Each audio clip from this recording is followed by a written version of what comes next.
So come on, get higher, loosen my lips, faith and desire in the swing of your hips. Pull me down hard, drown me in love. So come on, get higher, loosen my lips, faith and desire in the swing of your hips. Pull me down hard, drown me in love. Matt Nathanson, dude, thank you so much for coming here today. It's awesome to be with you. This is fun. We've been talking about the idea of talking about your career and your music for, I think, almost a year now. Yeah. We finally made it happen. And coming on the eve of a new record. Yes. But I wanted to start our conversation today with the song I think maybe most of us who are aware of your music have heard. Yeah. The song Come On Get Higher. 2007, although, as we'll learn, it had various incarnations that kind of got it to where it was. I would love to know, to start, what was sort of the early embryonic stages of this song in terms of how it developed, the idea behind the song, and then maybe we can kind of go through and kind of see it in all of its forms as it took shape, and then maybe hear you play a little of it. Yeah. So Come On Get Higher is one of the, I'm not a songwriter in the traditional sense of like, I just don't really know what I'm doing. And so the process is always one of vomit and refine. I do a lot of co-writing now, which makes things a lot cleaner, because when you're writing with another person that's sort of a songwriter, it's nice because it kind of organizes you a little bit, and you can feel the boundaries a little bit of like, okay, cool, that great. And then you can work within those. But when I was at the time that I did Come On Get Higher, I wrote it with a friend of mine, Mark, who's also a songwriter. He was in a couple bands in college and after college. And I just loved the way his music, we had the same musical taste. So I was like, we should write songs together. But we never went in with the idea of, it was boundaryless. We would kind of sit around and be like, well, what sounds cool? Well, I think this is cool. I don't think that's cool. Okay. And then be, ooh, that's exciting. And then we'd follow it, but it never had like, there was never intention really. But Come On Get Higher came, I'd been on a major label. I had asked to be let go from a major label. I was on Universal. We made a record. And I said to the CFO and the chairman of that label, once the record cycle was done, I said, I don't want to be here and you don't really want me here. This is not a great fit. So can you let me out? And they said, sure. So they let me go. And I was, at that point, I'd built up a touring fan base, driving around in a car. And then Universal, I got a van. I got them to buy me a van and a trailer. And so I had built up this very independent way of doing things. And then 1999, I made a record that got me signed to Universal. I made a Universal record in 2003. And that was because of John Mayer, essentially. Like John Mayer and Jack Johnson became cool. So all of a sudden it was cool to sign like a white dude with a guitar, and everyone was looking for their guy. Mm-hmm. And I had built up this fan base, and then Howie Day came and I toured with him. I toured with Mayer. And all of a sudden I was like, oh my God, these are fans. Because before that I'd been on tour with John Doe from X. And it was like, we did the whole country with John Doe, me in a car behind him in a van. And it sold like a CD a night. You know what I mean? I'd like play and 3 people would like it, or people would flip me off, but I'd be like, this is what I want to do, you know? And I'd be like, this is great. And it wasn't the audience. So anyway, long story longer, when I played with Mayer and Howie Day at the House of Blues in the summer of 2001, all of a sudden I sold all my merch. I sold everything I brought. And I was like, oh my God, these are people that like my kind of, okay. So then I toured with those people and built up this fan base, signed to Universal because of that momentum, then asked to be let go. I was like, I don't want to do this. And then Come On Get Higher happened. I was making the record independently, and my goal was, I don't want to make a record where it does the thing I don't want it to do. I made a record on Universal with a producer who was great, with a band that I assembled, Matt Chamberlain on drums, David Garza on guitar. It was like my dream band. But when we were making it, I didn't feel like it was the record I wanted to make, and I couldn't articulate it. Mm-hmm. So when I got off Universal, I was like, I'm going to make the record I want to make. And so I got my friend Marshall, who was an A&R guy at Hollywood, who produced records on the side. I was like, I want you to do it, and I want my friend Mark to do it. So the three of us just like went all in on this Some Mad Hope album. And I funded it independently, and I just refused to give up. So Come and Get Higher had one version we recorded in Katati at Prairie Sun. Mm-hmm. And it was like, and we were super into, you know, all sorts of stuff. So the record was all over the place, but we were just I was trying to formulate what I wanted it to be. And again, it's not like my record is so revolutionary. I talk about it like it was hard for me to figure out my footing, but it wasn't like I made some unbelievably groundbreaking revolutionary record. I just wanted to make the record I wanted to make. So Come and Get Higher had the version from Prairie Sun. Then we recorded another version at in Encino at House of Blues. Then finally the song got finished being written at that point. So it was 4 years in. Finally the lyric got finished. All the chords got kind of locked in. And the version, we toured it for like a year. There's like a piano intro and sang it. And I was like, and then finally I was like, this kind of sucks. And I said to my manager, I want to re-record that song, Come and Get Higher. And I've got a bunch of other songs to finish the record. And he was like, we should really put this record out. Come and Get Higher sounds great. And I just said, nobody cares about me. Like, there's like, I have 100 fans, you know, I had more, but it's like, nobody really cares. Why would I not want to do anything but make this the record I want to make it? Mm-hmm. So I'm going to re-record it. So we got a new group of people in to record like the last 5 or 6 songs. We did it at the Boat in Silver Lake. And Jason McGurr on drums from Death Cab, Chavez on guitar. Mm-hmm. And that was pretty much the first incarnation of that group. And we recorded it, and Come and Get Higher kind of like all of a sudden took on this new life, partly because of Jason, partly because of Chavez, partly because we'd fucking recorded it 6 times and I knew it. And partly because we were listening to what the song wanted to be instead of what we wanted the song to be, which is like, I'm just not a big fan of listening to anybody, let alone what the song wants to be. And Come and Get Higher wanted to be this thing that was way more intimate than we were pushing it to be. So you had recorded it 6 times, but for them, that was the first time.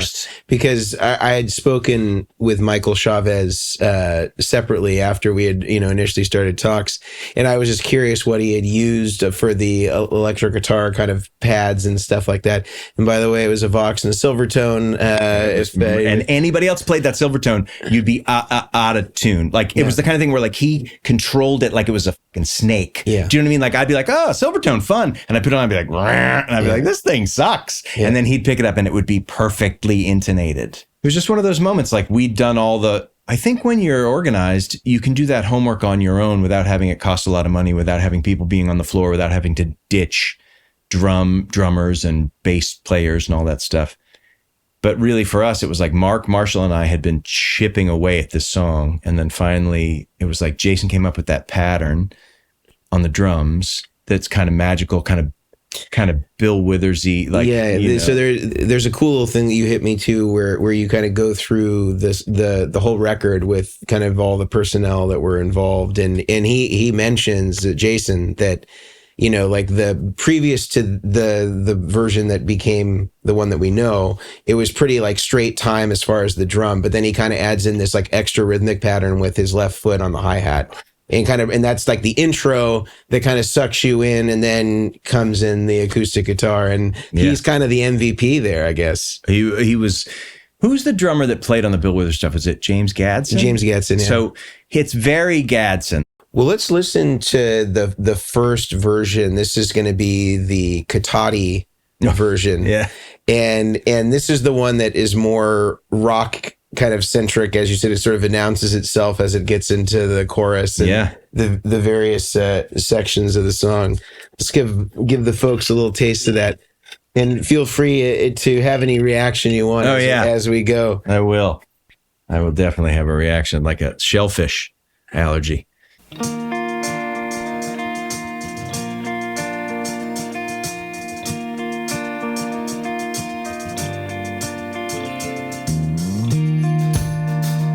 Oh, yeah. I mean, it's literally like, it sounds like a band playing in a room, right? Everyone's just like, what do you think? Here's the verse coming up. And it's like, this is the sound of my voice,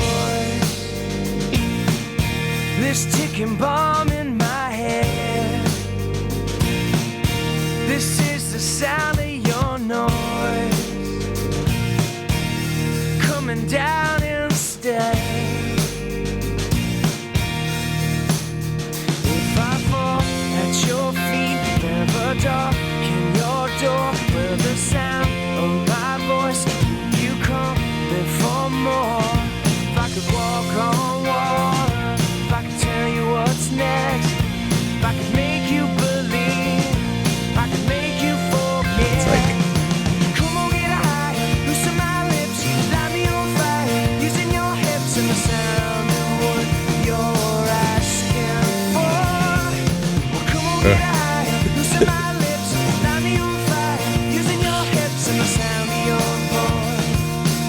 believe there's one that goes, in the sound of your voice. I mean, we could stop this. This is terrible. But like, there's a thing that happens with that. So none of the lyrics were done and none of the melodies were done. So we had just rough ideas. And I was like, yeah, let's record the song. Because that's how U2 used to make records, where on Unforgettable Fire, some of those songs are just drum tracks that they slowed down, and then Bono would just sing over the top and write a whole new song with it. And then the band would play to that. And I was like, well, that's what my heroes do. So I was like, let's just record this. We've got enough of it. And we recorded it, and like the verses weren't done lyrically or melodically. The chorus wasn't tight. And I'm just making up sounds, like this is the ticking bomb in my head, all this kind of stuff. And I remember that pre-chorus, if I fall at your feet, never darken your door. I remember just loving that. So I held on to that as long as I could, because I was like, well, that part's amazing. And in the final version, it's gone. So this was the first version at Katati, and I was like, it only has just that little bit of the chorus is really the only original part that's in there. And I was compelled enough by it to rewrite the verse with Mark, to finish the chorus, to write new lyrics to it. It's weird. And then we get to the House of Blues. House of Blues one, yeah. Should you have a listen? Yeah. All right, let's have a listen. I'm scared of this.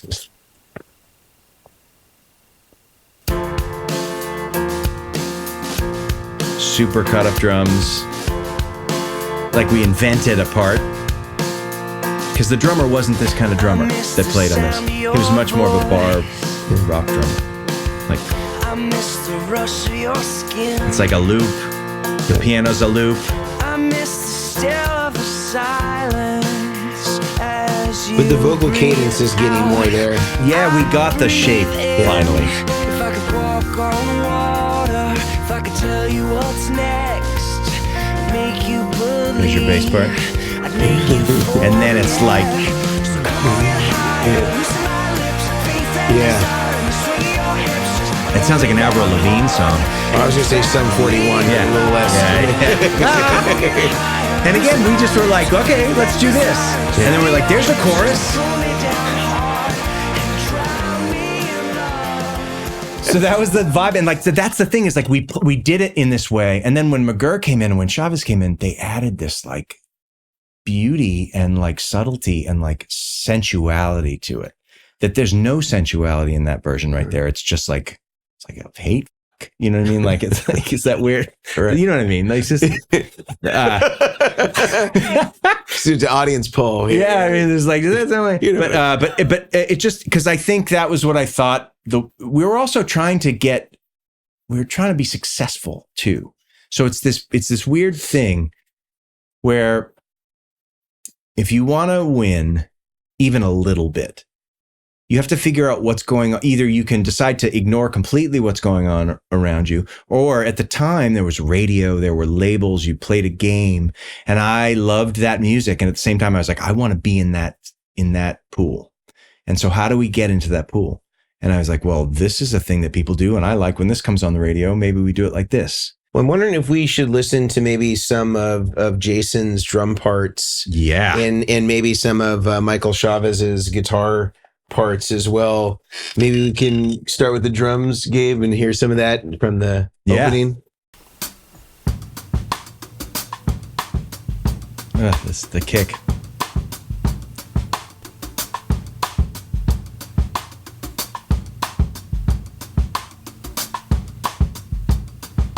It's just so good.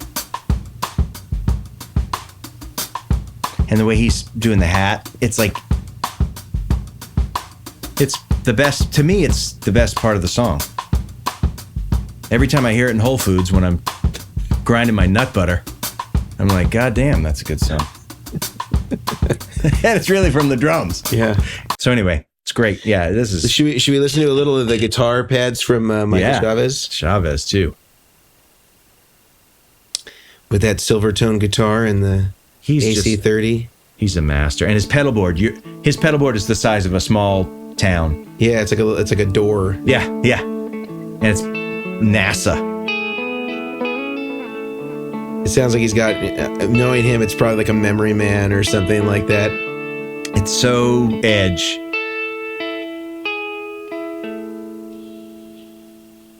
Again, he's not. Did you tell him Edge? I mean, That's I always knew, and he knows I'm a U2 fanatic, and he's a U2 fanatic.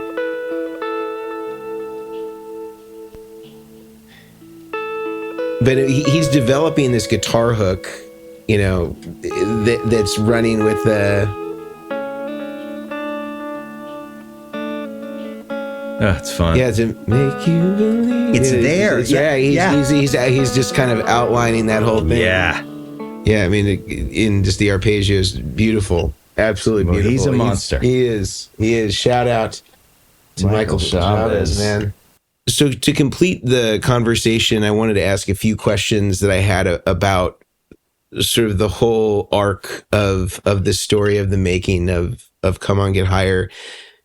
Do you remember when you had kind of first felt as though this song had actually kind of been cemented as part of like what the popular culture and fans of music and radio and, you know, the Billboard charts had kind of embraced, and like you were actually seeing like a palpable reaction when you would either go out to a performance or you'd be walking down the street? Or was there like a moment that sort of cemented like, oh yeah, like we really did it with this song? Yeah.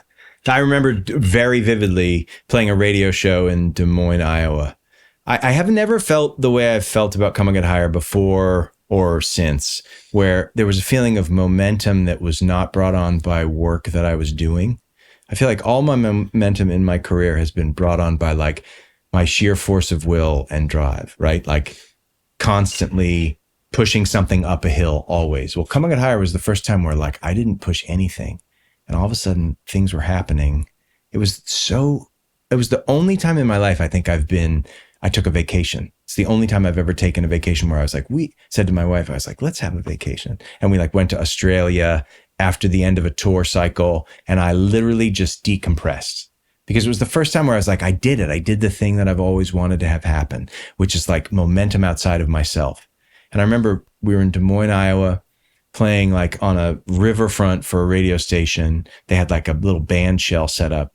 And it was pretty full. And, you know, I had toured a lot and built following independently. And, but Des Moines, it was like a radio show. So it was other bands and I remember we played the set and everything's going fine. And I was like, cool. And then we played Come On Get Higher. And I can still remember thinking, holy shit, this is a thing. Like you could feel it. Everybody sang every word. Everybody came up to the stage. Everything shifted.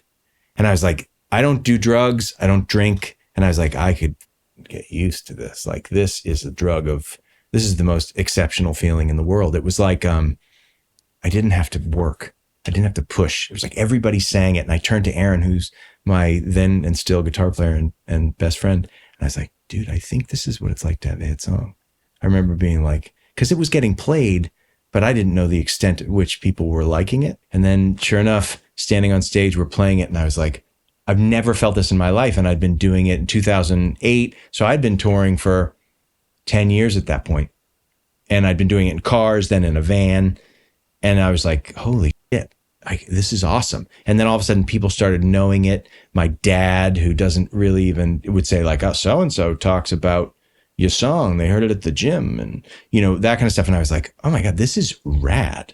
Like, I could do this forever. You know what I mean? Like, and as a people pleaser, as somebody who has like a level of shame about who I am fundamentally because of how I grew up, it's difficult to like not, you know, I wanted more. I wanted to give people more of that thing. I was like, well, this is what people like. I'm being genuine in this. I can be genuine like this more. Like, I got it. This is great. I didn't think I had it on lock. I just thought like, all they want is vulnerable me talking about fucking. Yeah. Like, and somebody's body. I love bodies. Like I love touching skin. Like I could do this again. You know what I mean? And it wasn't calculated. It was just like, I felt accepted on this level and it wasn't even me that was accepted. That's the kind of the curse and the blessing of that song is like, I'm known for the songs that people know. Nobody knows who I am because I never cultivated an image that was more important than the thing. For me, it was always just, I wanted to make songs that I liked that people connected to. That was my thing. And so Come On Get Higher was a song that people liked and people would hear it and sing it. I'd hear it in different places. And I was just like, oh my God, I've worked my whole life for this. and I don't have to do anything right now. It's just doing it for itself. That was like it's one of the best feelings it was relief. Yeah. Do you feel like having a song that is as big as that was, so pervasive, Billboard, all that stuff, do you feel like it really changed your life? Like, was there a palpable difference between, like the way that you were living or the way that you toured or the lifestyle before having a hit and after? Like, can you give like a sense to somebody who has like no context for like what is like a palpable change for? I think it just gave me my career. Like I'd been working at one wafer forever, and then Come and Get Higher elevated me to this other wafer, and all of a sudden, it just gave me the duration of my career. It just gave me took the roof off the place that I was, and it kind of moved me up to another level. It didn't change. I haven't changed at all. The only change I've had is like evolution as a human and therapy and that kind of stuff. But like, it didn't change what I bought or what we did. It just changed. All of a sudden it was like, oh, I've got a hit song. And then we had a little window. I had a little window where other songs snuck in. And I didn't think about it. I was so not calculated that when Coming Out Higher ended in 2009, when that record was done, or 2000, whatever, I took way too long to make the next record. Mm-hmm. Like anybody else would have been making a record during the process of making their other record and being like, how do we exploit this? I just had no idea that was what you did. Like I had no idea that momentum, you have to move on momentum. I was just like, well, that song was great. I need a vacation. Yeah. Like, let's be done. And then I went and made another record, and that record has its pluses and its minuses. But again, I just was so uncalculated. And what I think it did was it gave me, I think it gave me the scope of my career that makes it way less grind. It's still a grind, but like it gave me a level of validity within this thing that all of a sudden it's like, yeah, that's fun. And I still wear the same t-shirts. All that shit is the same, but it was nice. And when you look at my Spotify spins or whatever, it's like Coming Out Higher like is the reason that things are the way they are. I have no illusions about it. I think there are better songs. I think there might even be better things, but there's not a better moment where it connected with what a slice of the world wanted. It was luck and timing and magic and drive. I had no idea. I just thought, people like music. I made this thing that I liked and people liked it. Great. Let's wait and do the next one. And the next one had a couple songs that were big. They went gold and all that stuff. Mm-hmm. But I think if I'd known or had management that had a clue at the time, they would have been like, dude, we gotta move this. Like, you're going to have a finite window of this kind of thing. Getting this window open again later is going to be really hard. Yeah. So like, let's shovel things into this one. And I just didn't. You had a multiple time platinum, record going on. And label. Like the follow-up single was so not the song. Like if we had any clue, we would have been like, Come On Get Higher was a hit. All right, let's follow this, then let's come out with another one. Like now in retrospect, I think, boy, we really squandered an opportunity. You know what I mean? But whatever, who cares? It's like, what opportunity? The opportunity to what? Suck more dick. Like it's like, I like my life. It's like, it's awesome. And I don't mind sucking a dick. I'm just not going to suck the dick I don't want to suck, And like the one I didn't want to suck at that time was like, I don't want to go back out into this radio thing and like do this thing all over again. I need a break. I want to be with my wife. I want to figure shit out. I want to like be holistic in my approach. Yeah. So.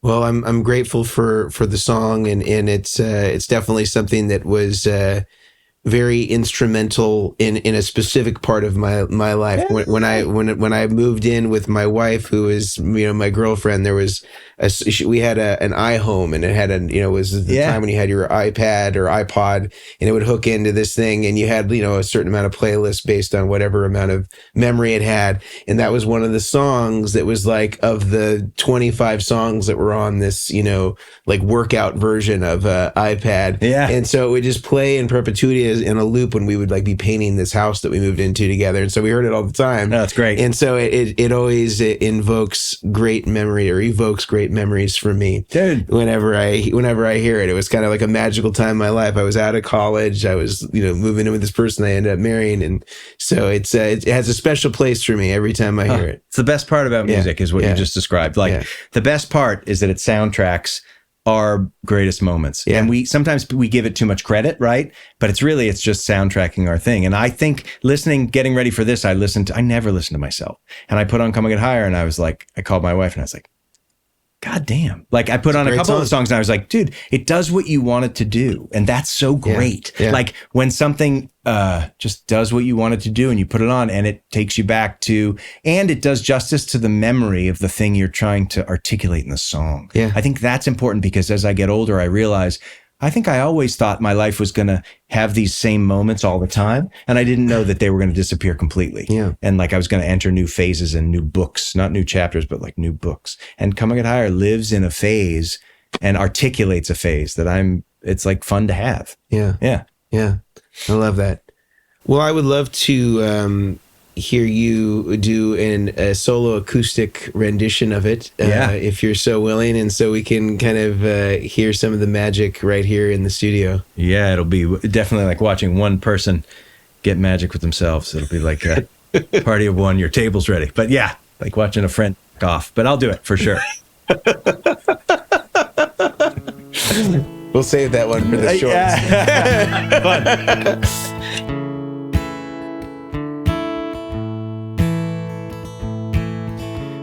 The sound of your voice,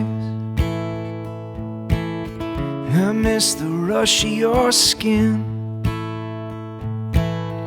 I miss the still of the silence as you breathe out and I breathe in. If I could walk on water, if I could tell you what's next, I'd make you believe, make you forget. So come on, get higher, loosen my lips, faith and desire in the swing of your hips. Pull me down hard, drown me in love. So come on, get higher, loosen my lips, faith and desire in the swing of your hips. Pull me down hard, drown me in love. I miss the sound of your voice, loudest thing in my head, baby. And I ache to remember all the violent, sweet, perfect words that you said. If I could walk on water, if I could tell you what's next, I'd make you believe, I'd make you forget. So come on, get higher, loosen my lips, faith and desire in the swing of your hips. Pull me down hard and drown me in love. So come on, get higher, loosen my lips, faith and desire in the swing of your hips. Pull me down hard and drown me. I miss the pull of your heart, and I can taste the sparks on your tongue. I see angels and devils and God when you come on. So hold on, hold on, hold on, hold on, love.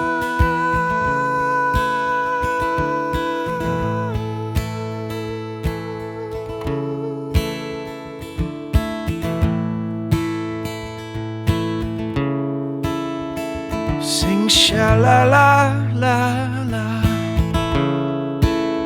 sing sha-la-la-la-la. Ooh, ooh, ooh, ooh.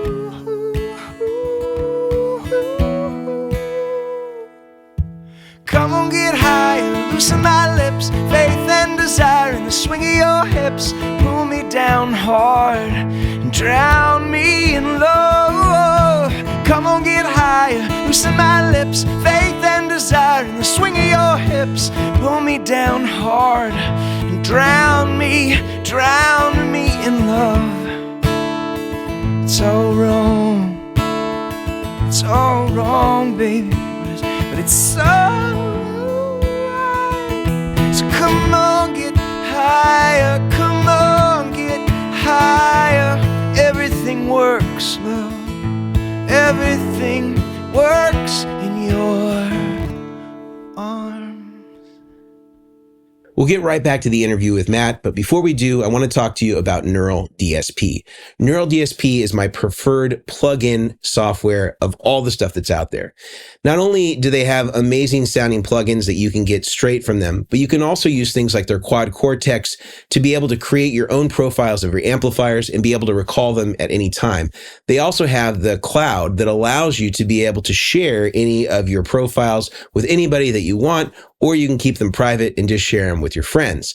If you're interested in checking out any of the things that Neural DSP has to offer, including their plugins, which will shortly be able to be transferred onto a Quad Cortex, should you want those to be mobile, you can use the code Vertex to get 30% off any of the plugins of your choosing. Just head over to neuraldsp.com, enter Vertex in the coupon code area, and that will automatically apply your discount. Now back to the interview with Matt. Matt, I want to talk to you about the song Run off of the album Modern Love. Yeah. Now, this was, what, was this 4 years after? Too long was what it was. Yeah, I think it was. Maybe it came out in 2011. 2011, okay. So, so that 4 years. Yeah. Yeah, from Come On Get Higher. But I guess technically, though, it wasn't that long because you said Come On Get Higher almost took I toured 2 years almost to get. Yeah. So it probably felt like, how long was the distance between the end of the touring? I think we started writing right away, but we didn't have any other songs really. And Mark lived here at the time, and I just got home and we would just get together every day and just kind of write. Right. And Run actually came out of a co-writing session with the band Sugarland. Right. Jennifer and Christian. Yeah. And because they were fans of Come On Get Higher, and they did a release. So they came to you and they said, let's do something? So crazy story. Sugarland at the time was Christian Bush and Jennifer Nettles.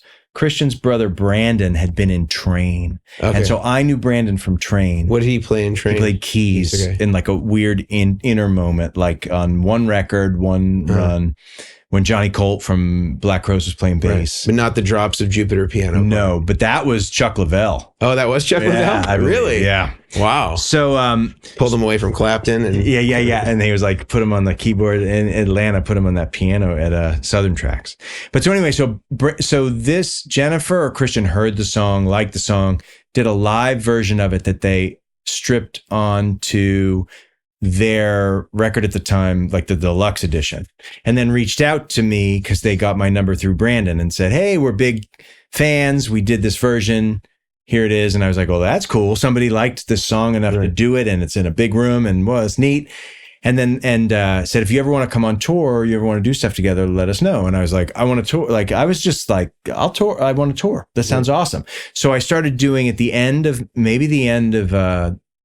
the Some Mad Hope tour, I did a bunch of touring with Sugarland. So it's been like 2009, 2010. That sounds right.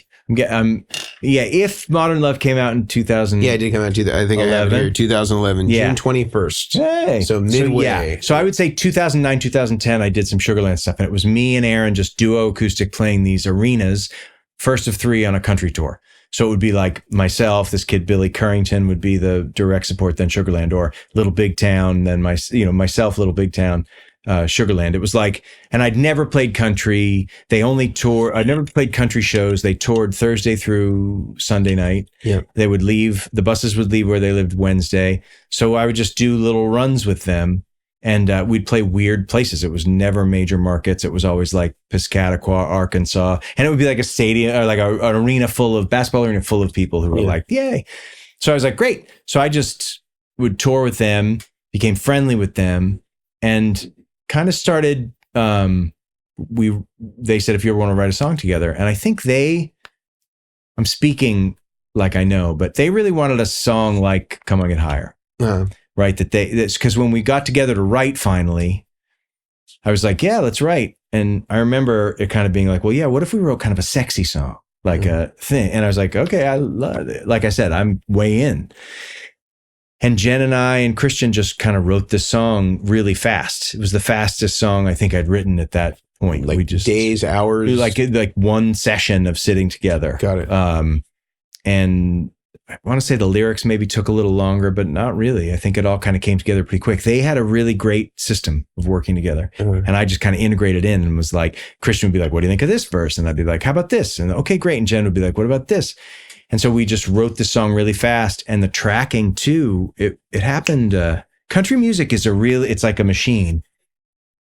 And after spending 150 years making Some Mad Hope, to do something where we just went to Southern Tracks for a day, tracked the song that was done in like 4 hours. It was pretty fun. Yeah. Sang the vocal. I was like, holy shit, you don't have to stress. Like, you don't have to carry something with you. You can do it like this. And sure enough, we did it all. That song was real quick because they were just a well-oiled and very talented machine at the time.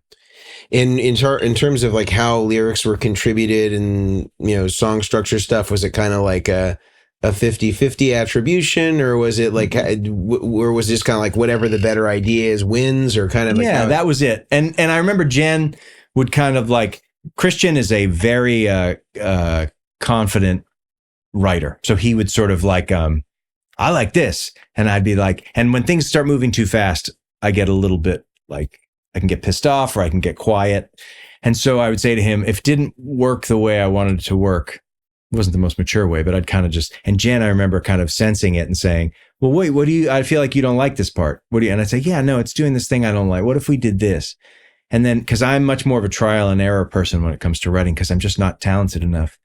I maybe have now the 10,000 hours to know, but then I most certainly didn't. I didn't know what I liked. I only knew what I didn't like. And that's why records took so long, because I just would be like, that's not right. And someone would be like, well, what is right?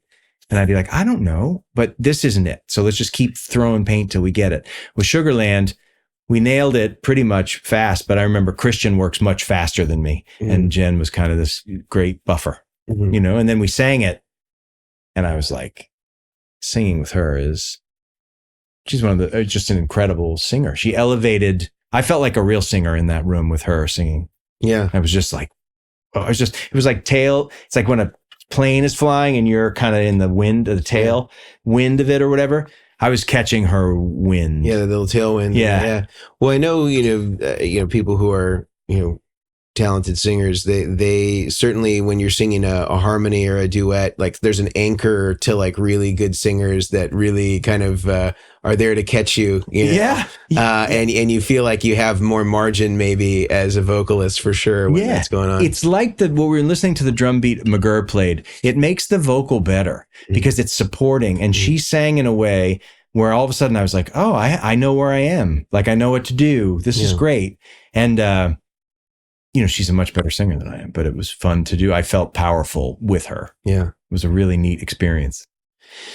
Are there parts of the development of this that you might want us to kind of hear as far as like tracks are concerned? Because I know that we have some of that available. In a second part to that question is, there are two different versions that exist of this. There's one that was kind of like more Sugarland, had like a revised version, it looked like, and then it looked like there's one. Oh, they did? It looks like there's like a remastered version that was more like, because if you look at your music video, for example, or what's on the Matt Nathanson Spotify, it's a slightly different mix than what's on theirs. Oh, yeah. Okay. Yeah, I don't know. That sounds... The Sugarland, the business of a band like that. Because there's like a Matt Nathanson featuring Sugarland, and then there's a Sugarland featuring Matt Nathanson. And I don't know if that's just because each label or camp had their own. Yeah, puts their name first on the marquee. I love it. I don't know. But as far as you knew, it was just that one session that would happen. Yeah, it was for my record, and I think I paid for it. Because it was on my record, right? And so and I remember they wanted to make it, I don't know how deep I can get into this, but the politics of the music business, it's like, it's not my favorite thing in the world. And I remember kind of fighting to make it Sugarland and not Jennifer. I think there was sort of somebody in that camp really wanted it to be like Matt Nathanson featuring Jennifer Nettles. And I was like, well, this is a Sugarland thing. Why would we make it a Jennifer Nettles thing? And so we did. I sort of pushed that issue and was like, yeah, no, it's the band. Let's do it. And but yeah, I don't know any of that kind of stuff. Okay. Of the dynamic of it. Yeah, I think in my researching of it, I'm kind of just looking here at my notes. It looked like your version came out first. Yeah, on Modern Love. Yeah, and then a few months later, there was like a remastered version with that. Yeah, that has this. I don't know principally what is different, but I know just like listening to the two of them, there's definitely a mix difference. Yeah, no, it makes sense. They might have that sheen of a country pop song, Yeah. What was so great about the version that we did was how not country it is. It feels so U2 to me, which I love. Yeah, it feels very U2, especially the bass. The bass and the drums, like Shannon, that kid, and then Tim, the bass player. It's like the rhythm section. Again, the orchestration of it is so, to me, kind of magical. Everything stays out of everybody stays out of everybody's way. And if anyone was not there, it wouldn't work. And it's like everybody's work. The drums can be big and fat, and the bass doesn't swallow any of the bass frequencies. The guitar lives in this great place, and that's Christian Bush. I think produced that record. Did he also play the guitar on that? He played the guitars, and Brandon played that great little piano catchy thing. Yep. It was just to me that I've been listening to that song a lot, and I'm again, I think I'm the weakest link in it, which is kind of awesome. It's a fun party to be at. Right. You know what I mean? Where you're like, fucking hey, man, everybody's kind of top of their game. Yeah. It's really, and the bass, again, without that part, I think about it sometimes where if that bass wasn't there, it'd just be this sort of like, and lyrically, that was a lot of me, right? Like,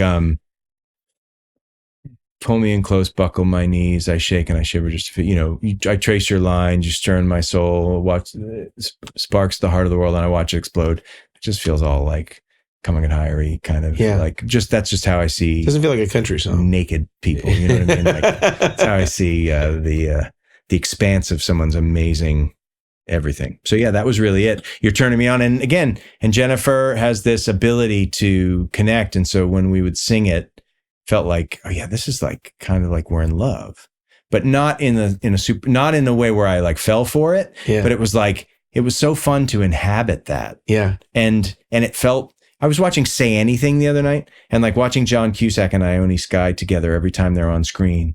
It's like their chemistry is palpable. Yeah. And it's like, it transcends the dialogue, which is awesome. Cameron Crowe's dialogue. It transcends like some of the shticky stuff.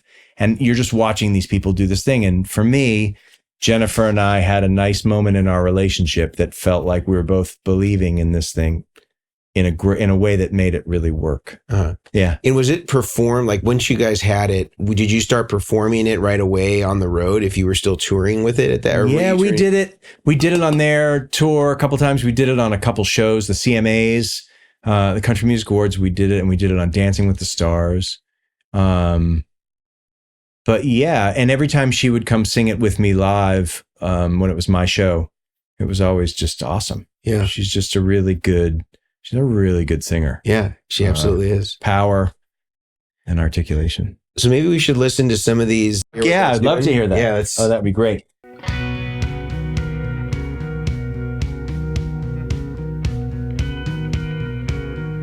wanna watch you undress.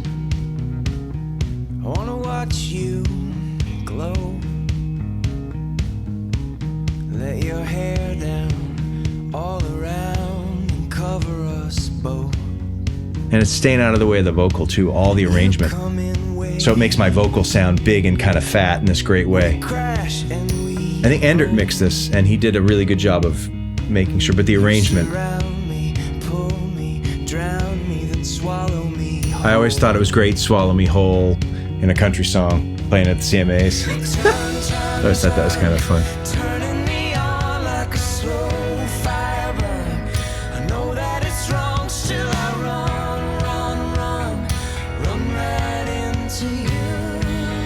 Just her inflection. Yeah, the harmony, yeah. Oh.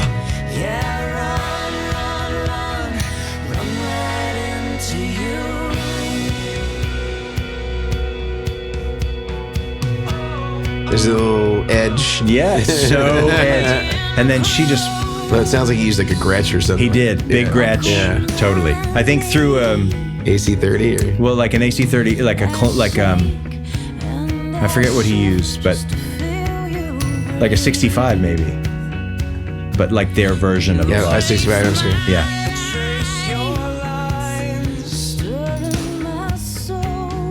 I mean, you can fall in love with her. I love this.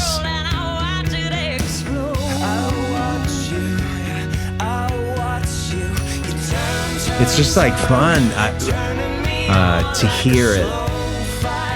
It's like it happens so fast that it feels like a relationship occurring at a table when people are kind of sparking. Yeah. And it's what it feels like. Well, she does a really interesting thing there because she's singing the lead, and then when you come into the chorus, she goes into the harmony part, and pulls off of. Yeah. It's not easy to do that. No, she's a monster singer. Yeah. And this sounds like U2 sensibility. Very U2. It's like, and to me, her vocal in this part is like just really huge. Like,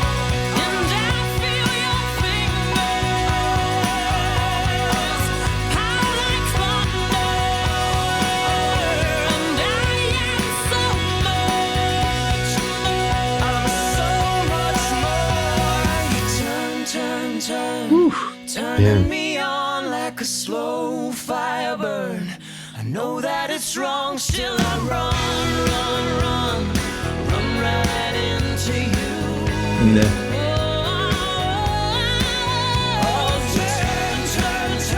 I mean, I'm outgunned, but it's like at least we're definitely in this fucking rad thing. Oh.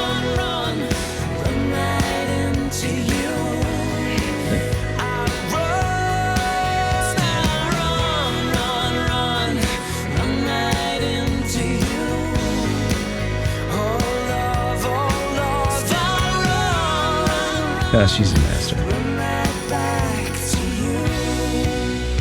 Yeah. And then my favorite part in the whole song is her. And then Like a slow fire burn.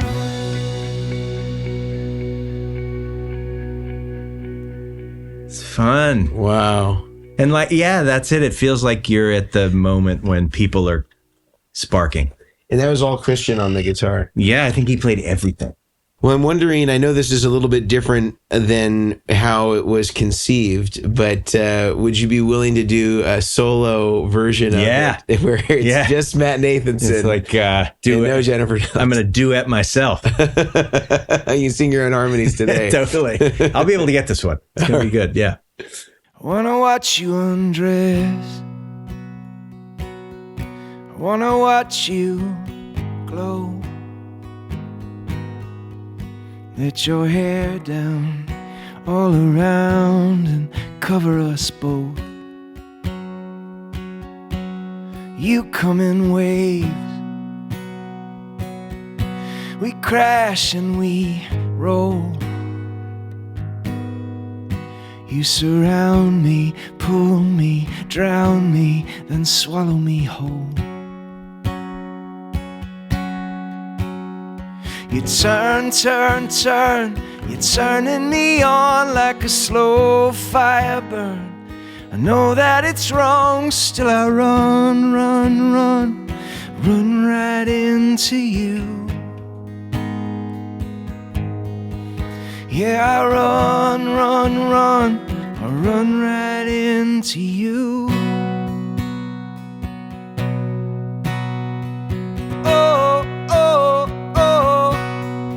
Pull me in close, buckle my knees, yeah. I shake and I shiver to feel you breathe. I can trace your lines, you're stirring my soul. You shoot sparks at the heart of the world, and I watch them explode. I watch them explode. You turn, You're turning me on like a slow fire burn. And I know that it's wrong, still I run, run, run. Well, I run right into you. Yeah, I run, run, run. I run right into you.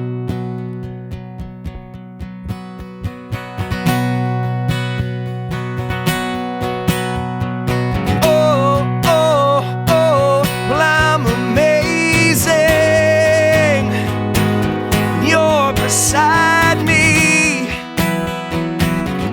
I'm so much more. Oh, oh, well I feel your fingers, and they pound like thunder, and I am so much more. You turn, turn, turn. Turning me on like a slow fire burn. And I know that it's wrong, still I run right into you. Oh, you turn, turn, turn, turning me on like a slow fire burn. I know that it's wrong, still I run run right into you. I run right into you. Oh love, I run right back to you.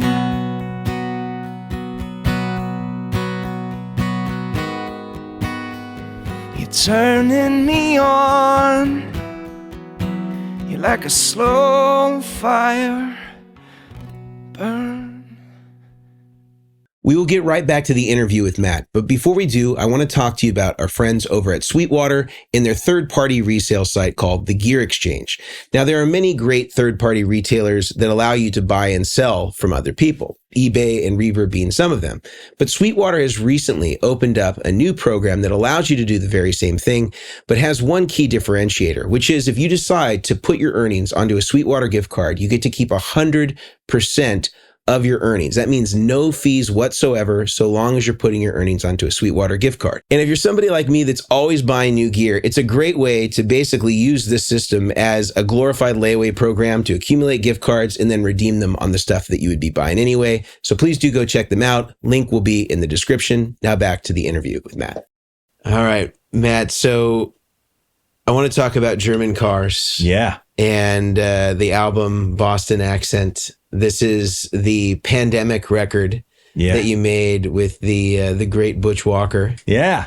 And as many of us know, Butch is a producer, but also a great guitarist and multi-instrumentalist. He's probably one of the few producers that has had a signature guitar pedal, even through JHS. The Ruby Red. I can think about that, and then I think the only other one I can think of producer-wise is like John Shanks. Had a signature. I bet John Shanks sounded way worse. Sorry, John.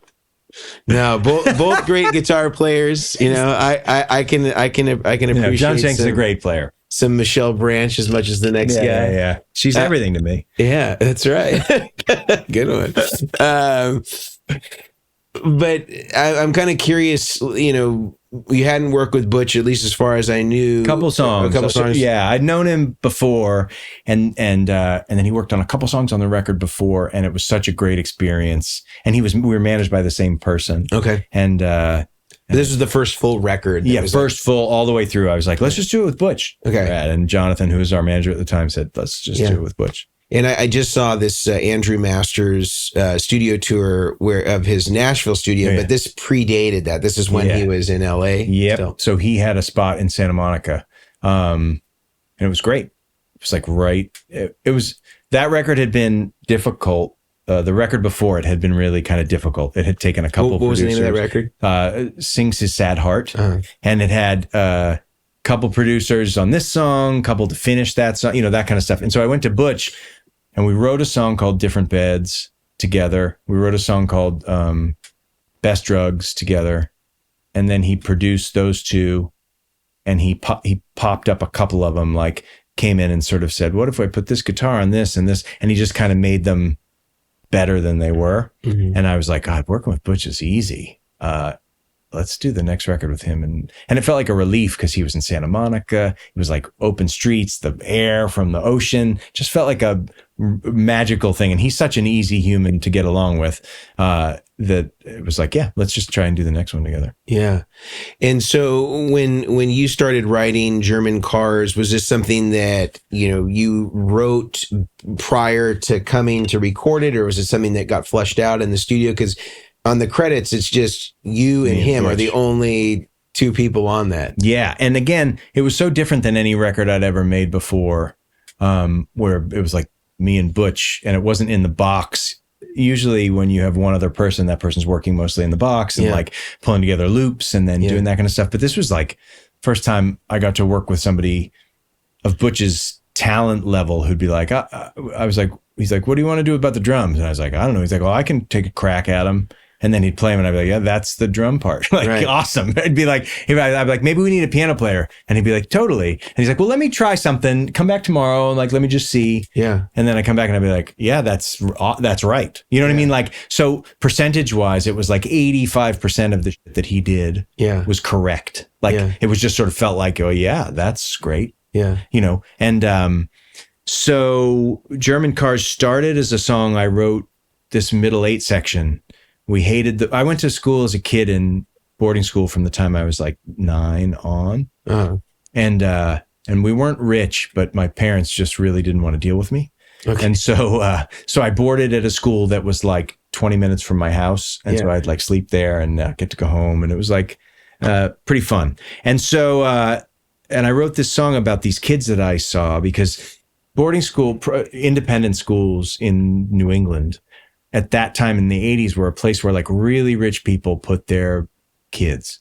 Like, so we were not rich, but it was the same idea. It was like the parents didn't really want them. The Kennedys, the DuPonts, all these kids, and they'd go and they get like cocaine habits by 8th grade. You know what I mean? It was like a weird cross section. It was like that Robin Wood Dead Poets Society or A Separate Piece or whatever. And I remember they all had these great cars by high school. I was always jealous. They would go to Nantucket for the summer and I was like moving office furniture or whatever, like they'd do these great things and they'd drive these cars onto campus. And I remember I was at my dad's, who still lives in New England. And I was like, woke up in the middle of the night and I wrote this lyric, and we hated the way everybody talked about their father's money and their summer jobs. Princes and princesses trying to get lost in German cars that their parents bought. Mm-hmm. And I just wrote it like I was on the toilet and I was like, that's fun. And I wanted to call the song Solo Cups because I had this image of these parties that you used to go to. Mm-hmm. I only went to senior party. I didn't go to any other parties, but you go to these high school parties and it was like all these kids, and it was like there was money and there was vibe and everybody seemed cool and everybody drove cooler cars. I had like a little Mustang that cost $800. That was that 1979 year. And it like leaked it was great. I had a car, but it was like, anyway. So I wrote this thing and I thought, well, I want to write a song about my experience there. And so it took a long time, per usual. The same tactic that happened with Come On Get Higher happened with this song, except it was just me. I wrote the song myself. So I had this middle 8 and I was like, well, that must be the chorus. And then I'd try to tack on a verse maybe 3 weeks later or 2 months later. And I'd be like, oh, there's the verse. And then I'd keep playing it. 6 months later, I'd be like, oh, that verse sucks. And then I'd write another thing. And then I'd write, oh, maybe that's the chorus. And it took quite a long time to get it all in its pocket. So much so that I didn't have any of the lyrics in the second verse or the middle, or the second verse was not written at all.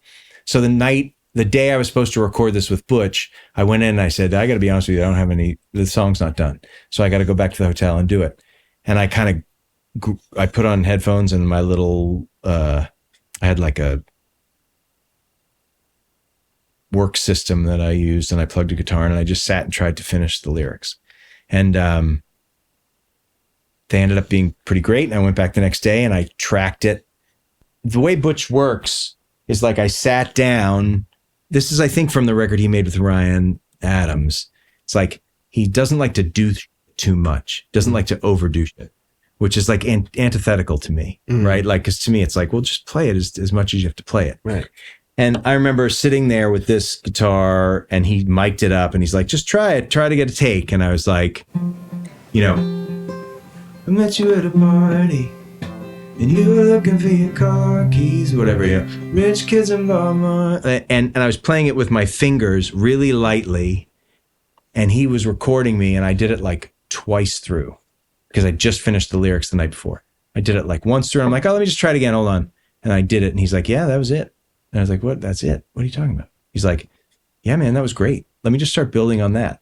And I didn't, usually with engineers, they're like, hold on, I got to move the mic. Hold on. Oh, can you do that again? Because the take, I didn't get it. Because the mic, there's a weird sound. Butch doesn't do any of that. Like, Butch literally is like, all right, play it. Okay, that was pretty great. You want to try it again? Mm-hmm. And part of me thinks he doesn't even pay attention sometimes. Like, you know what I mean? Like, that's how it felt. You know what I mean? Because I'd be like, yeah, man, I think I that chord up. And he's like, oh, it didn't bother me. Mm-hmm. And I'd be like, okay, let me do it again. And I'd do it again. And he'd be like, what do you think? And I'd be like, I guess. And then like, we built this track, or he built the track. Like, I literally went home because he was like, well, let me just fuck with it. And I got there the next day and the track was like what it is. Yeah. And I was like, yeah, man. Like, it was one of those moments where he was feeding off this thing that I didn't even know existed, which was like my performance of this song. I don't even think I re-sang it. It's literally like second take or first take. Yeah. And then he just added things to it. And again, supported the parts that needed to be supported. And it was the most, it feels like the most fragile, incredibly like we built this thing out of like matchsticks or something. Do you know what I mean? Like this, because it's just so subtle and cool. And his vocal isn't like a harmony vocal. He sings like a lead singer, but he's supporting me. Mm-hmm. Plays the bass, plays the drums.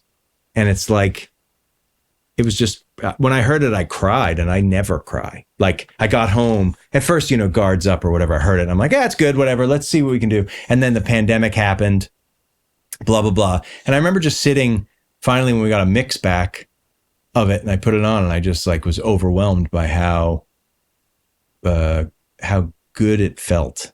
Yeah. And how it transported me to this place that I don't even think the song wanted to go, but I didn't even know it. Yeah. You know. Well, maybe we should listen to it. Yeah, let's hear it. And react a little bit to it. I would love it.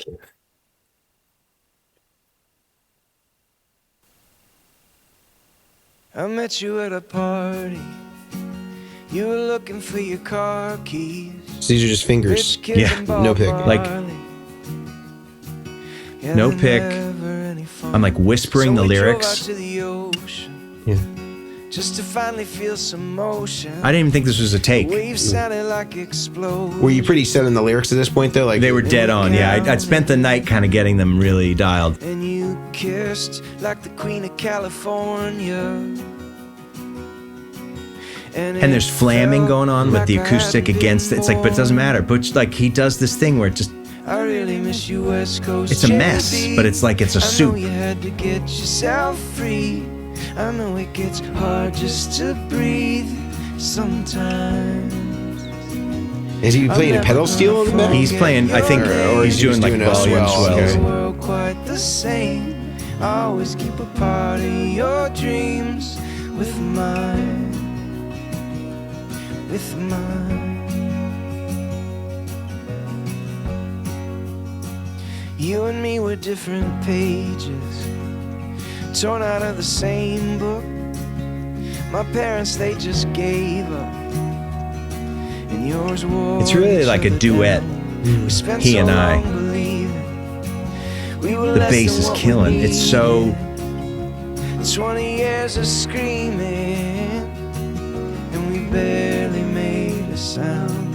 But you kissed like the Queen of California. Boom, boom, boom, boom. That break. Like I hadn't been born. That part is the it. Can you rewind that part? I don't mean to like. I talked over it, but like he does this bass run and then he goes boom, like in the background harmony. Like the Queen of California. Right here he goes. And it felt like I hadn't been born. I really miss you, West Coast JV. And did he double the acoustic too? Yeah, he definitely. I know it gets hard just to breathe. He works like a mad person, so he just doesn't care. You know, it's not about precise. It's just about feel. And then to me, this Middle Eight's the best. It's the song was written from it, but his harmony. Everybody talked about their father's money and their summer jobs. Princes and princesses trying to get lost in German cars that their parents bought. In the fade, in the glow of the summer light. You asked me if I ever felt the pressure to get everything right, to swim the mess, to stay the course, to be someone that they adore. Yeah. Well, there's a fragility in his voice too, like as he's playing off of. Yeah. What you're saying, yeah. He's making a vulnerability that I don't even think is there in me, that he's like creating with himself. And I'm always gonna call out your name. I'll never see I remember the world quite the same. And I'll always keep a part of your dreams with mine. Yeah, he adds with mine. He adds a thing to it that just didn't exist, which is the best part. It's like, and it's really his vocal delivery. And I remember the lyrics that I didn't have were the second half of the Middle Eight I didn't have. So the part that I've written is, we hated the way everybody talked about their father's money and their summer jobs. Princes and princesses trying to get lost in German cars that their parents bought. In the fade and the glow of the summer light, you asked me if I ever felt the pressure to get everything right, to swim the mess, to stay the course, to be someone that they adore. And I remember writing that in this hotel room and being like, that's exactly how I feel.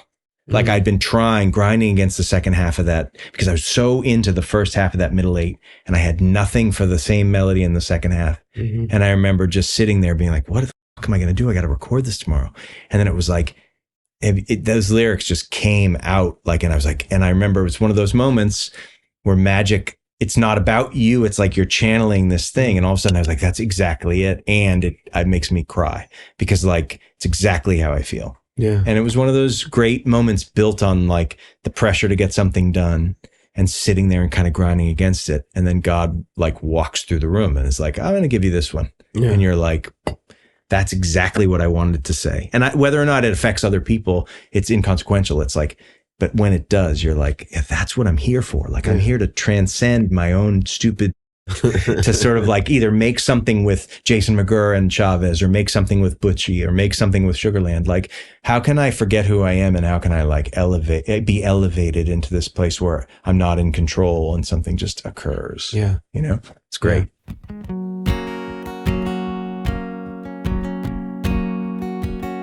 I met you at a party. You were looking for your car keys.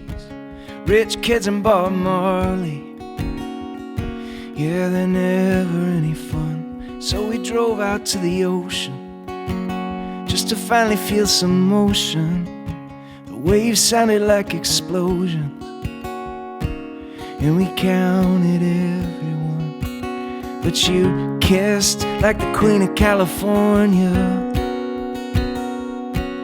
and it felt like I hadn't been born. I really miss you, West Coast JV. I know you had to get yourself free. I know it gets hard just to breathe sometimes. I'm never gonna forget your name. I'll never see the world quite the same. I'll always keep a part of your dreams with mine. With mine. You and me were different pages, just torn out of the same book. My parents, they just gave up, and yours wore each other down. We spent so long believing that we were less than what we needed. 20 years of screaming, and we barely made a sound. But you kissed like the Queen of California, and it felt like I hadn't been born. I really miss you, West Coast JV. I know you had to get yourself free. I know it gets hard just to breathe sometimes. I'm never gonna forget your name. I'll never see the world quite the same. I'll always keep a part of your dreams with mine. And we hated the way everybody talked about their father's money and their summer jobs. Princes and princesses trying to get lost in German cars that their parents bought. In the fade and the glow of the summer light, you asked me if I ever felt the pressure to get everything right, to swim the mess, to stay the course, to be someone they adore.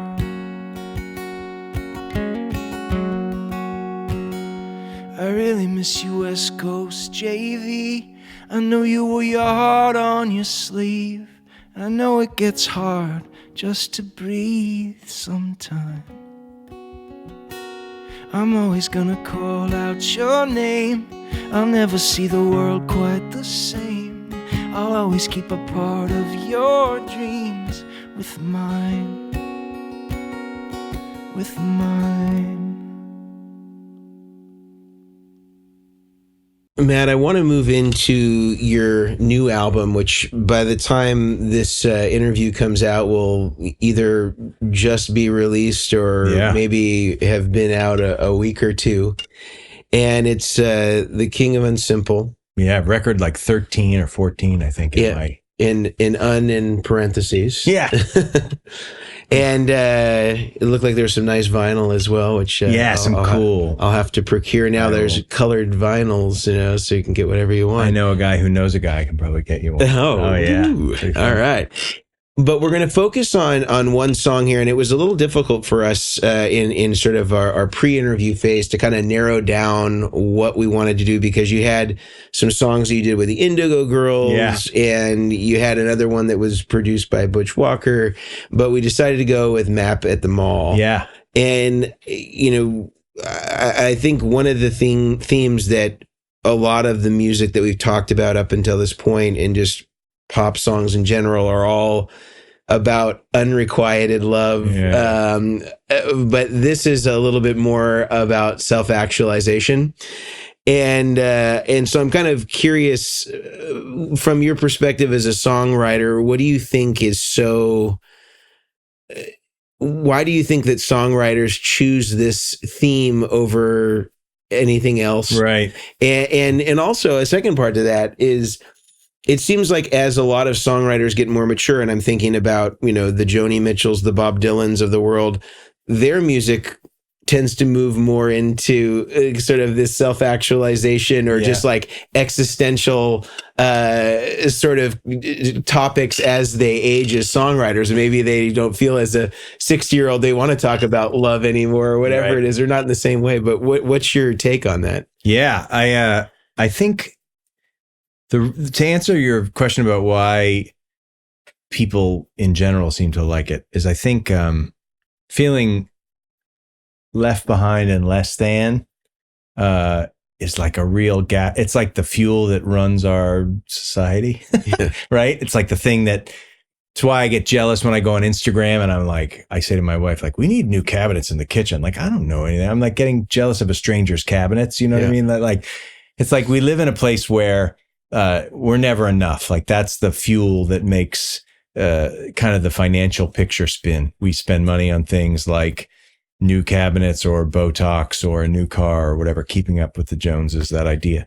And so I think fundamentally as a society, we don't teach like love yourself. That's just not a currency that generates enough money or something. And so it's not as sexy as kitchen cabinets. No, it is not. It's And so I feel like every time you write a song all my songs about love might as well just be called like Mom, right? Like, why didn't you love me? And it's like, and I would jam these people into the role. The play was written and I would just kind of find people to fill that role. And then I would think that it was about them, but really it was about this sort of like initial wound that you have as a kid when you're kind of cast aside and you feel shamed about being that who you are was not enough, right? And so the idea of who you are not being enough is really the fuel of our culture. And so when people write songs about it, everybody remembers, because they're still in it, feeling like they're not enough in their job, or they're not enough in their relationship, or they're not enough to be able to reach the places they want to reach in their, what they think is important in the world.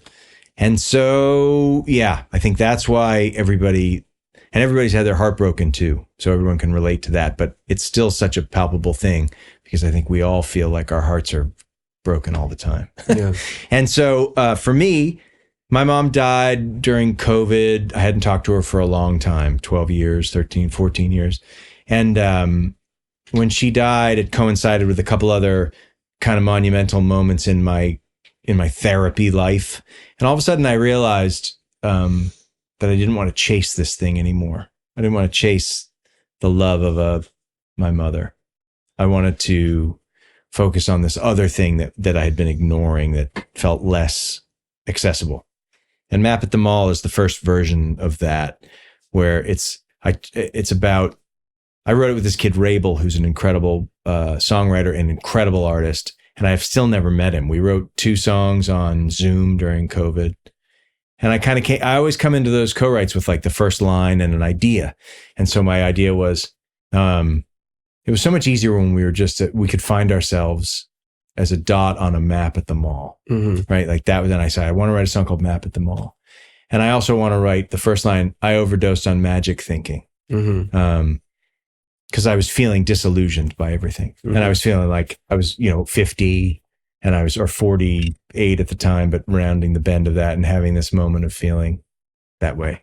So the song is based on kind of like I guess it's a midlife crisis song, but really everybody in the world is having a midlife crisis right now. My kid at 14, my dad at 90, everybody feels like the world is moving faster than they are, and everybody feels like they don't have a place. And so the song is kind of that way. And trying to reassure myself that wherever you go, there you are. And so Rabel and I wrote the song, and it was sort of the beginning of the way this record, King of Unsimple, it's not really about why'd you leave me, Mom. It's got more dynamic than that. Yeah.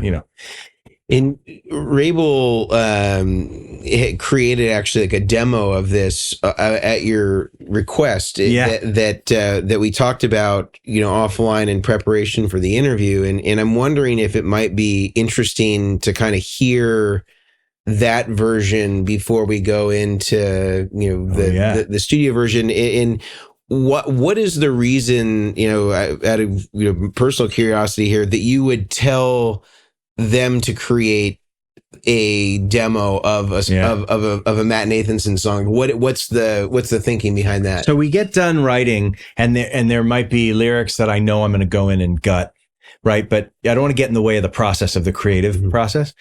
And so we write this song, and he's like, well, what do you want to do for a second verse? And I'll say this, and then we'll start it. And I'll be like, I don't like this second verse. I want to make a better second. I can do that, but I can't. I don't know what I want this to be, but I don't want it to be this. So at the end, I'll say, will you do me a favor and just do a version, and I'll record it, of you playing the song straight through, what we have so far. So then I can kind of like ruminate on it and listen. And as I listen, I can figure out what I don't like and what I do like about what we did. It gives me perspective, because if I sing it, I don't have the same perspective as I do when somebody else is doing it. And there's a nuance to the way that Rabel sings that some of it I might like, that I might forget happened. So when I'm pulling together my final version of the song, I can go back and reference him and be like, I love the way he went up on this line. I go down. I want to go up, Yeah. And so he did it, and he did it very Rabel-esque, which is this beautiful kind of indie pop, cool, on a Rhodes. Yep. And when I took it to David Barron, who produced this song and a bunch of songs on the record, he has like this little bunker studio in upstate New York outside of Woodstock in his house. He does like he did the Lumineers record, and he's done his kid Michael Marchese. He's done a bunch of that. He did a ton of stuff, some Noah Kahn. Anyway, so when I brought it to him, he plays piano. He's an incredible arranger. He's an incredible piano player, an incredible keyboard player. And he's got this engineer, Renee, who not only engineers the sessions, but she's a mad kind of punk energy drummer. Like she's an unorthodox, weird drummer who stays out of the way of the vocal in this really cool way that most drummers don't. Like most drummers aren't paying attention the way she pays attention. And then he's got this great system up there where he'll be like, I flew there directly from recording in London, landed, drove up to his place, stayed at the Airbnb, drove over. He's like, yeah, so what song do you want to try? I like this one. I'm like, great. And then he'll start to, it's like he's fitting you in a suit. Like I came with this song that when I played acoustically, I knew the song felt important and I loved it, but I couldn't quite figure out the outfit I needed it to be in to feel like to merit what I thought it was.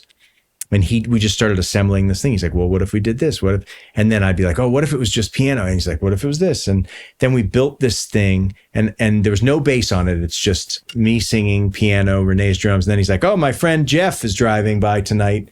He can come by and put bass on it. Like, and so Jeff comes over, plugs in, plays this incredible, but he's like plays with Rufus Wainwright and stuff, but he like lives up in upstate New York. And it was just this weird thing of the four of us. And this song emerged in 2 days. And all of a sudden, it was no longer this jaunty little acoustic thing that felt trite when I played it. When Rabel plays it on the Rhodes, it sounds substantial. I can't play Rhodes. So when I play it on guitar, it sounds like a Deep Blue Something song or something from the 90s where you're like, you're like, it was terrible. And all of a sudden, David gave it this backbone and this spine and this style. And then the vocal everything just fell together really fast. It was a magical 2 or 3 day experience. Nice. And it was fun he would play the piano and he'd be upstairs like, well, what do you think of that part? And I'd be like, oh my God, that part's great. Do that again. That's the hook. Do that again. So it was like this fun moment. And he turns we'll hear it in the track, but he's just such an exceptional piano player, an exceptional arranger. His brain thinks. So again, it's like an indie rock version because it's not as big and mixed and like, it's more 2025. But again, arrangement wise, nobody's stepping on anybody and everybody's driving. And if one person wasn't there, it just would fall apart. Yeah. Pretty great. Well, let's listen to Rabel on the Rhodes, and then we can maybe transition into the actual song.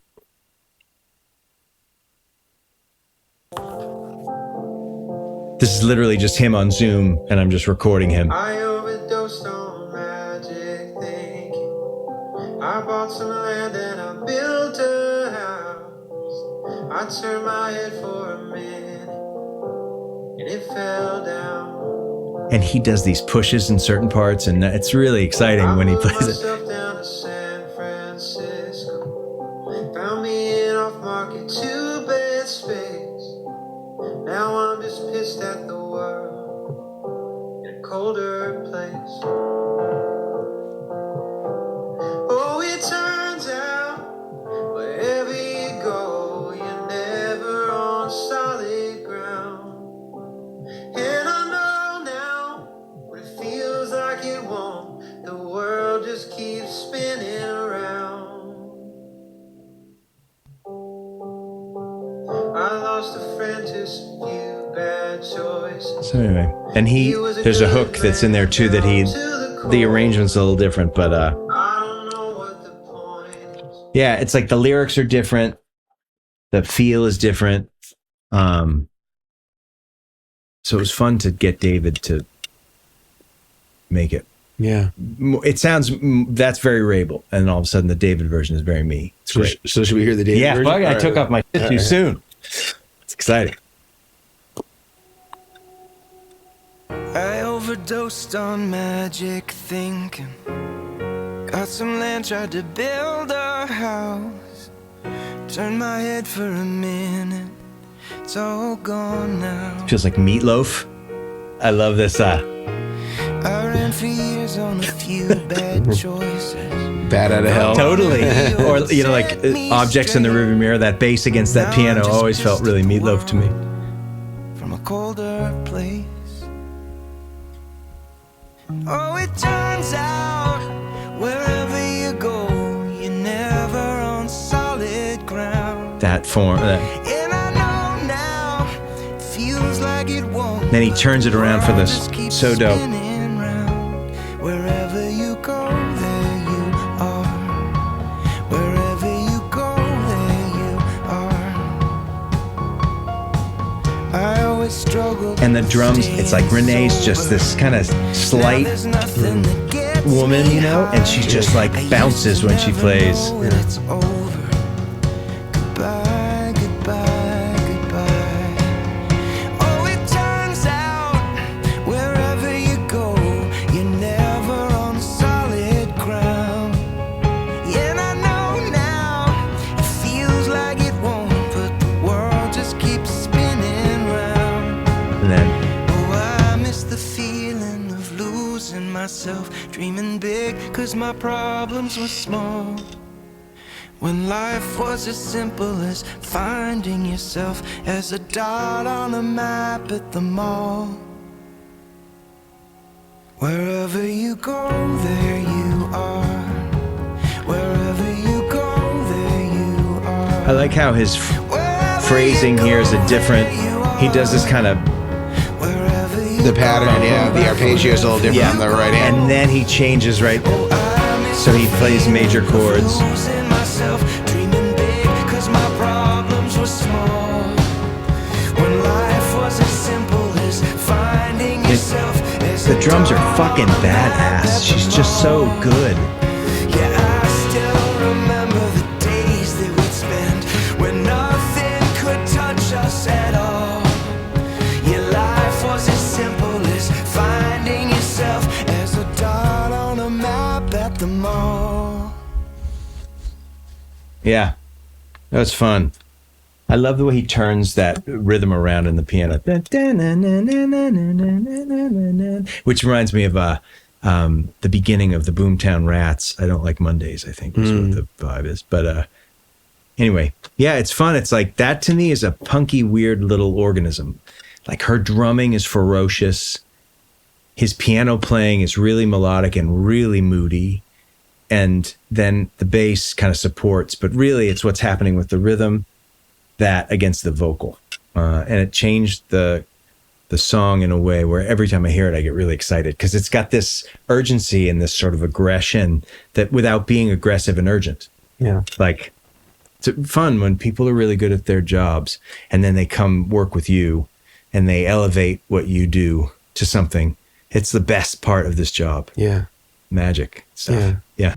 I overdosed on magic thinking. Got some land, tried to build a house. Turned my head for a minute, it's all gone now. I ran for years on a few bad choices. Thought Monte Rio would set me straight. Now I'm just pissed at the world from a colder place. And oh, it turns out wherever you go, you're never on solid ground. And I know now it feels like it won't, but the world just keeps spinning round. Wherever you go, there you are. Wherever you go, there you are. I always struggled with staying sober. Now there's nothing that gets me high. I used to never know when it's over. Goodbye, goodbye, goodbye. Oh, it turns out wherever you go, you're never on solid ground. And I know now it feels like it won't, but the world just keeps spinning round. Oh, I miss the feeling of losing myself, dreaming big, 'cause my problems were small. When life was as simple as finding yourself as a dot on a map at the mall. Wherever you go, there you are. Wherever you go, there you are. Wherever you go, there you are. Wherever you go, wherever you go.